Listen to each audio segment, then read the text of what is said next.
here at Northeastern Reproductive Medicine. I lead the team of myself, Logan, who's our third-party coordinator, and Jess, who is our egg donor coordinator. So happy to have you here. Our first presentation is going to be on egg donors, so thanks for tuning in.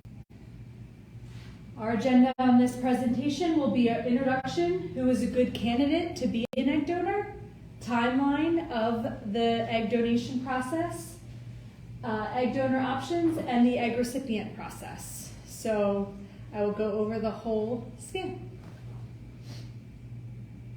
So obviously there are many ways to make a family. Egg donors are a great option for people to family build when they need the egg source to complete their family. Egg donors are anonymous most of the time, voluntary and usually compensated individuals who donate their eggs to other individuals. So we call those non-directed egg donors. There are directed egg donors if an egg recipient comes and there's someone that they know or have a relationship with that they're interested in using their eggs. Those are called directed egg donors. Egg recipients are people that we refer to who are on the receiving end of the egg donors, and they are the ones that will receive the eggs and then subsequently the embryo transfer. To promote the safety and well-being and the best interest of you, your baby, and the egg donor, we do follow the FDA requirements, which I will go over here in the slide shortly, and the American Society of Reproductive Medicine ASRM guidelines.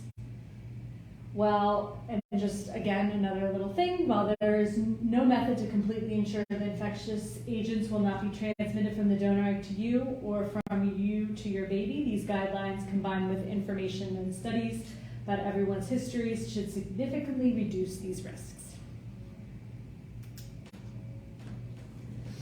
So ideal candidates for an egg donor. We like the egg donor to be between the ages of 21 years old and 34 years old. They should be non-smokers. Their BMI should be under 30% and above 18%. They should be able to report a detailed family history, so knowing if there's cancer in their family on either side, any inherited diseases, things like that, in addition to any substance abuse, things like that. A few things that will disqualify egg donors are some types of cancers, mental illness, some mental illness, and then substance abuse. Proven fertility is a big plus for egg donors, but not a requirement. And we determine how the egg donors qualify or not qualify by going through a process that I'm going to go through right now. So the biggest thing is trying to understand their fertility potential. And we do that by doing a pelvic ultrasound, which is assessment of their pelvic anatomy to include ovaries and their antral follicle count.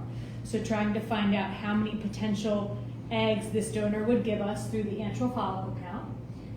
And then blood work. We're doing the genetic testing, which is the genetic screening testing, which tests things like cystic fibrosis or spinal muscular atrophy. Does the donor carry these on their gene line? We also check the infectious disease panel, along with the anti-Müllerian hormone level, which checks how many eggs the egg donor has left for the rest of their life, which is pretty cool. The egg donor also goes through what's called an eligibility questionnaire and physical. Those two things are governed or instructed to us by the Food and Drug Administration, the FDA, which we follow. So the questionnaire is talking about a complete personal and sexual history, along with any concerning things about that could put them at high risk categories, and maybe even giving something to the egg recipient, so we want to screen those donors carefully. We also do a full physical to make sure that there's no high-risk behaviors or anything that could be concerning for the egg donor to pass on to the egg recipient. There also is a counseling. The decision to donate eggs to another individual is very complex, and the ASRM recommends a clinical discussion with a qualified mental health professional to address the moral, ethical, and social issues related to the donation process. So this is just a rough overview and timeline of what it would look like for a person who's interested in using an egg donor, from kind of like the start of wanting to use an egg donor to embryo creation. So a person will have their initial consultation with the provider and a financial navigator appointment, and that's about 45 minutes to an hour. And then they would then have kind of all the information and the tools to start looking at egg donors throughout the different sites that are available, whether that be a frozen egg or a fresh egg. Usually matching with an egg donor can take 1 to 3 months. This time widely varies depending on how long it takes you to find a match that works well with you, that you feel comfortable and relatable to the egg donor. Then the egg recipient workup, if that's not been completed already, that takes about a month, which is more like checking the egg recipient that their uterus is good for implantation, that there's no concern for any infectious diseases, getting blood types, things like that. Once the donor is ready to go and available to donate, it takes 1 month for the stimulation of the egg donor and embryo creation with the sperm of your choosing, whether that be a sexually intimate partner that you have or a sperm donor, whoever that sperm recipient or the sperm source is. And then once the embryos are made, it takes 1 month to go through an embryo transfer into the sperm or the egg recipient's uterus. So I did just touch on previous slide with different egg donor options, but this slide is a really good slide which tells us kind of the different egg donor options here in the United States. The first egg donor option is a fresh egg donor. So these are individuals who have been screened and are kind of waiting in the wings to be chosen to go forward with a cycle once they are matched. So essentially, they don't have any eggs out there. They're kind of just waiting in the wings, waiting for someone to choose them. Someone chooses them, and they start coming in, and they're stimulated to make eggs for someone else, and those eggs freshly are given to an egg recipient. We have our own fresh egg donor program here at NRM, so feel free to hop on that. There are also agencies around the country that would fly egg donors into us, and we would do the stimulation process for them. There are frozen egg donors. So these are donors that have already been through stimulation. Their eggs have already come out. They are available and frozen to purchase. So you hop onto a site, you choose how many eggs you want to buy. The eggs are then shipped to us, and we make embryos with the frozen eggs. And then the third option is directed egg donor. So that is a person known to you. You have brought an egg donor to us, your sister or a friend who wants to donate eggs to you, and we do this as well here at NRM. Pros and cons for everything. So they're listed here. There's more than what's listed here, but these are just some of the main ones we look at. Fresh egg donor, the pro of that, they represent the highest chance of success over frozen eggs due to minimizing the number of steps involved. The eggs are not frozen, thawed, or shipped across the U.S. You also get more eggs with fresh donors, which then leads to creating more embryos.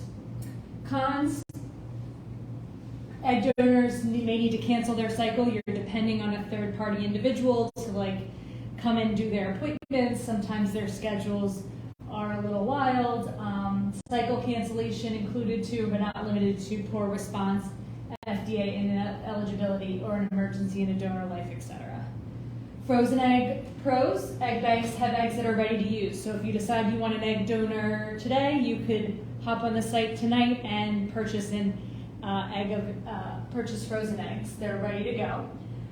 You may already know that they do have kind of a wider selection of and diversity than fresh donors, so that's another pro for them. Frozen eggs are one of the cons, however, though, they typically cost more and are sold either per egg or in groups of eggs. Their success rate is noted to be lower than fresh eggs, as previously stated. The egg recipient process, diagnostic and workup for the intended parents or intended egg recipients. Uterine evaluation, as I had mentioned previously, making sure that the uterine cavity looks good and there's no barriers to future pregnancy. Blood work will draw infectious disease panel and prenatal labs as recommended by the ASRM guidelines in preparation for the future pregnancy with egg donor for the egg recipients. Mammogram and EKG are required for persons over the age of 40 interested in carrying. Maternal fetal medicine consult is also recommended for women over the age of 45.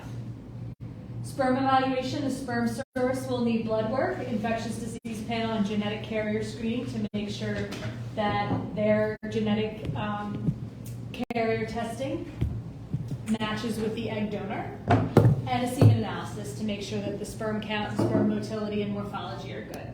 And then all recipients of egg donors will need to also go through a psychoeducational consultation. Again, same thing as what I discussed with the egg donor. The decision to proceed with egg donation and being an egg recipient is complex, and ASRM recommends that a session with a qualified mental health professional to address all of the different ethical, emotional, and social issues surrounding this. But most people find it very helpful and thought-provoking, so I think it's a really good thing to go through.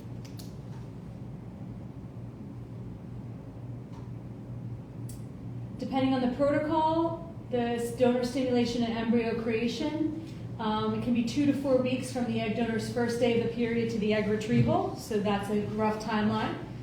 The egg recipient will be notified of updates of how their donor is stimulating for them. Once a retrieval date is confirmed, each checkpoint is designed to ensure that the donor is stimulating well and you are set up for success.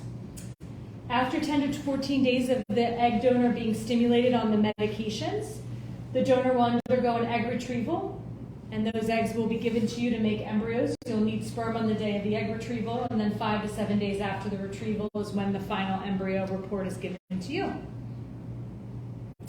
And it's just a quote to end: parenthood requires love, not DNA, which I believe. Thank you so much for hopping on for our egg donor presentation. I'm Jen again, the third-party director here at NRM. Signing off, unless there's any questions. No questions, thank you.